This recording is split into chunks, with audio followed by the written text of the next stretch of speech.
So ayan, good morning. Oras natin ngayon, alas 1:33. So ganito mangyayari pag pag nag-iiwan kayo ng mga tira-tira dito sa So ayan,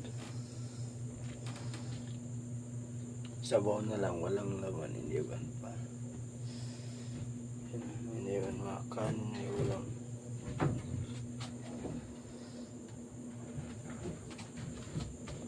clear the area. Oh, ayan o. Magalaw pa.